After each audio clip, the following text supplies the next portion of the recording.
साथियों नमस्कार, स्वागत है आपका हमारे YouTube channel study circle with BP में। हम बात कर रहे हैं मध्य प्रदेश शिक्षक पात्रता परीक्षा वर्ग 3 के बारे में।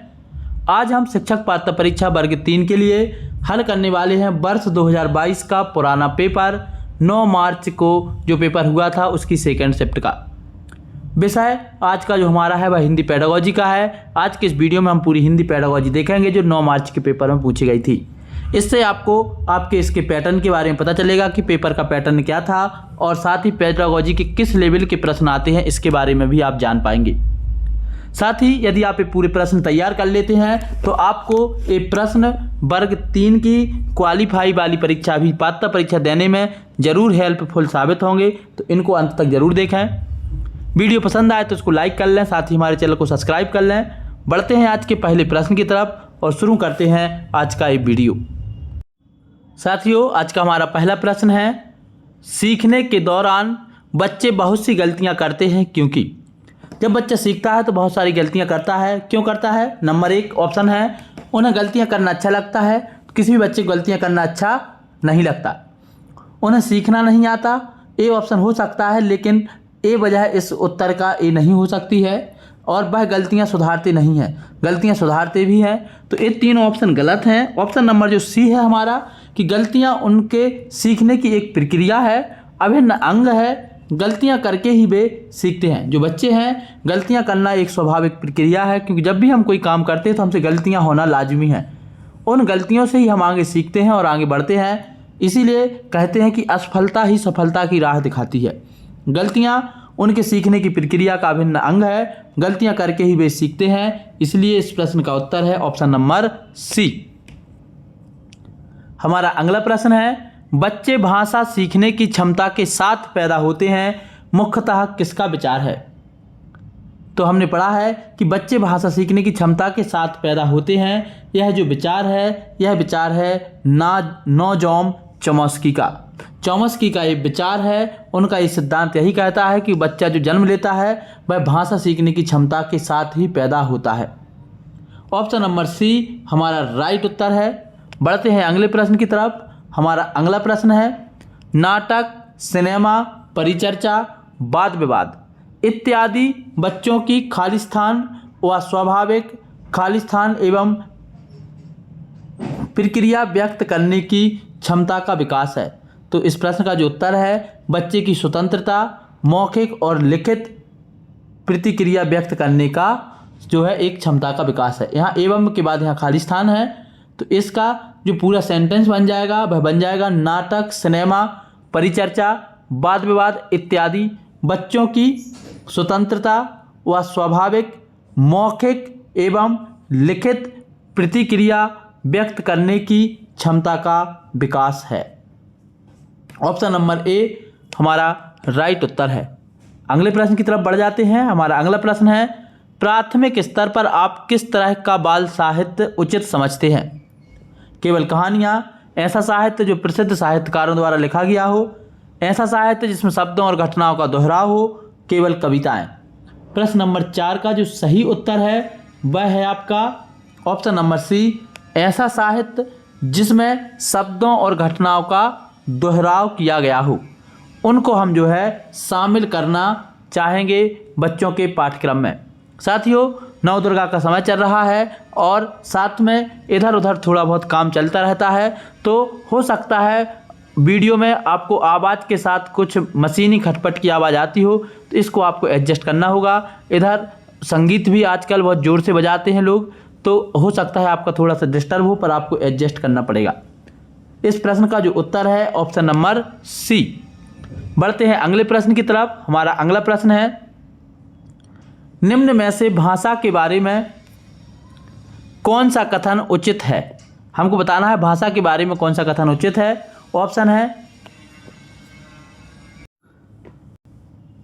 हमारा पहला ऑप्शन है, भाषा व्याकरण का अनुसरण नहीं करती है, भाषा एक नियमबद्ध व्यवस्था नहीं है, भाषा पूर्णतः लिखित होती है, भाषा एक नियमबद्ध व्यवस्था है। तो कौन सा कथन उचित है हमको बताना है। इस प्रश्न का जो राइट उत्तर है वह है आपका ऑप्शन नंबर डी, भाषा एक नियमबद्ध व्यवस्था है। बाकी ऐसा नहीं है कि यह जो व्याकरण का अनुसरण नहीं करती, बिल्कुल करती है। एक नियमबद्ध व्यवस्था है ये, और पूर्णतः लिखित नहीं होती, मौखिक भी होती है, सांकेतिक भी होती है। इस प्रश्न का जो राइट उत्तर है वह है आपका ऑप्शन नंबर डी। बढ़ते हैं अगले प्रश्न की तरफ। हमारा अगला प्रश्न है, निम्न में से हिंदी शिक्षण में उपलब्धि की जांच की जा सकती है। हिंदी शिक्षण में उपलब्धि की जांच कैसे की जा सकती है? नंबर 1, अनुवाद परीक्षण से, उपलब्धि परीक्षण से, शैक्षिक प्रश्नों से या वस्तुनिष्ठ परीक्षण से। इस प्रश्न का जो राइट उत्तर है वह है आपका उपलब्धि की। जब हमको जांच करनी है तो उपलब्धि परीक्षण करना पड़ेगा, इसलिए इस प्रश्न का जो राइट उत्तर है वह है ऑप्शन नंबर बी, कि हिंदी साहित्य में उपलब्धि की जांच की जा सकती है उपलब्धि परीक्षण से। सही उत्तर है आपका ऑप्शन नंबर बी। बढ़ते हैं अगले प्रश्न की तरफ। हमारा अगला प्रश्न है, जब शिक्षक द्वारा हाथ से पुस्तक लेकर वाचन कराया जाता है तो निम्न में से कौन सा वाचन कहते हैं?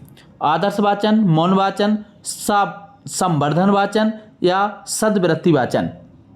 जब शिक्षक के द्वारा पढ़ाया जाता है तो शिक्षक बच्चों के लिए एक मॉडल के तौर पर काम करता है, तो इसीलिए जो है उसको कहते हैं आदर्श वाचन। प्रश्न नंबर 7 का जो राइट उत्तर है वह है आपका ऑप्शन नंबर ए, आदर्श वाचन। बढ़ते हैं अगले प्रश्न की तरफ। हमारा अगला प्रश्न है, निम्नलिखित में से भाषा किसका साधन है? आपको बताना है कि निम्नलिखित में से भाषा किसका साधन है? भाव अभिव्यक्ति का, संवेदना का, सहानुभूति का या लेखन का। तो इस प्रश्न से ही स्पष्ट होता है ऑप्शन नंबर ए, जो भाषा है वह भाव अभिव्यक्ति का साधन है, इसलिए इस प्रश्न का उत्तर है ऑप्शन नंबर ए। बढ़ते हैं अगले प्रश्न की तरफ। हमारा अगला प्रश्न है, कक्षा में आप एक भाषा शिक्षक के रूप में किस बात पर अधिक महत्व देंगे? ऑप्शन है, पाठ्य पुस्तक के प्रत्येक पाठ को भली भांति समझाना, बच्चों को भाषा प्रयोग के अधिक अवसर देना, स्वयं शुद्ध भाषा प्रयोग करना, बच्चों को व्याकरण सिखाना। हम सभी पर बल देंगे, लेकिन इन सभी में भी यदि किसी एक को चुनना पड़े तो वह होगा ऑप्शन नंबर बी, बच्चे को ज़्यादा से ज़्यादा भाषा उपयोग करने का अवसर देंगे। इसलिए इस प्रश्न का जो राइट उत्तर है वह है आपका ऑप्शन नंबर बी। बढ़ते हैं अगले प्रश्न की तरफ। हमारा अगला प्रश्न है, भाषा शिक्षण की अनुवाद विधि क्या करती है? मातृभाषा को मध्यस्थ बनाती है, मातृभाषा को मध्यस्थ नहीं बनाती, मातृभाषा की अपेक्षा करती है, लक्ष्य भाषा को श्रेष्ठ सिद्ध करती है। तो भाषा शिक्षण की जो अनुवाद विधि है वह क्या करती है? वह करती है मातृभाषा को जो है मध्यस्थ बनाती है, मीडिएटर बनाती है। ऑप्शन नंबर ए हमारा राइट आंसर होगा। आपको जो एक प्रश्न है संस्कृत की पेडागोजी में भी लगभग सेम प्रश्न होंगे और उसमें एक काम में आएंगे। बढ़ते हैं अगले प्रश्न की तरफ। हमारा अगला प्रश्न है, हिंदी भाषा विषय के दृष्टिकोण से शुद्ध लेखन का घनिष्ठ संबंध है। ऑप्शन है, उच्चारण की शुद्धता से, अशुद्ध उच्चारण से, व्याकरणिक नियम की अनभिज्ञता से या सुंदर लिखावट से। तो इस प्रश्न का जो राइट उत्तर है वह है आपका उच्चारण की शुद्धता से। हिंदी भाषा विषय के दृष्टिकोण के शुद्ध लेखन का जो घनिष्ठ संबंध है वह भाषा की उच्चारण शुद्धता की दृष्टि से है, ताकि बच्चे भाषा को सही उच्चारित भी कर सकें और उसको सही से लिख के देख भी सकें। ऑप्शन नंबर ए हमारा राइट उत्तर है। बढ़ते हैं अगले प्रश्न की तरफ। हमारा अगला प्रश्न है, निम्नलिखित में से मंत्रणा और तर्क विधियों का सम्मिलित रूप है कौन सा? मंत्रणा और तर्क विधि का सम्मिलित रूप कौन सा है? समवाय विधि, निर्देश विधि, आदर्श विधि या स्वाध्याय विधि। प्रश्न नंबर 12 का जो राइट उत्तर है यह है मंत्रणा और तर्क विधियों का जो मिला जुला रूप है वह है स्वाध्याय विधि, सेल्फ स्टडी। बढ़ते हैं अगले प्रश्न की तरफ। हमारा आज का अगला प्रश्न है, कविता शिक्षण में गति प्रणाली का प्रयोग किस स्तर पर करना सर्वाधिक उपयोगी होता है? कविता शिक्षण में गति प्रणाली का प्रयोग किस स्तर पर करना सर्वाधिक उपयोगी होता है? उच्च कक्षा स्तर पर, प्राथमिक कक्षा स्तर पर, उच्चतर माध्यमिक कक्षा स्तर पर या माध्यमिक कक्षा स्तर पर। इस प्रश्न का जो राइट उत्तर है, इस प्रश्न का राइट उत्तर है आपका ऑप्शन नंबर बी, प्राथमिक कक्षा स्तर पर जो है गति प्रणाली का प्रयोग किस, गति नहीं साथियों इसको सुधार लेना है, एक गीत होगा, गीत प्रणाली का जो प्रयोग करना वह प्राथमिक स्तर पर जो है संभव है। ऑप्शन नंबर बी हमारा राइट उत्तर होगा। एक बार आप इसको और भी चेक कर लें, यदि हो सकता गति भी है तब भी इस प्रश्न का उत्तर ऑप्शन नंबर बी ही है। हमारा अगला प्रश्न है, पाठ पढ़ने पढ़ाने के बाद किस तरह के सवाल बच्चों की समझ का मूल्यांकन करने में सहायक नहीं होते। पाठ पढ़ने पढ़ाने के बाद किस तरह के सवाल बच्चों की समझ का मूल्यांकन करने में सहायक नहीं होते हैं। ऑप्शन है क्यों कैसे वाले प्रश्न, क्या शिक्षा मिली है वाले प्रश्न, पढ़े गए पाठ से जोड़ते हुए अपने निजी अनुभवों को व्यक्त करने वाले प्रश्न, यदि तो वाले प्रश्न। इस प्रश्न का जो राइट उत्तर है वह है आपका सी, जो है ए सहायक नहीं होते।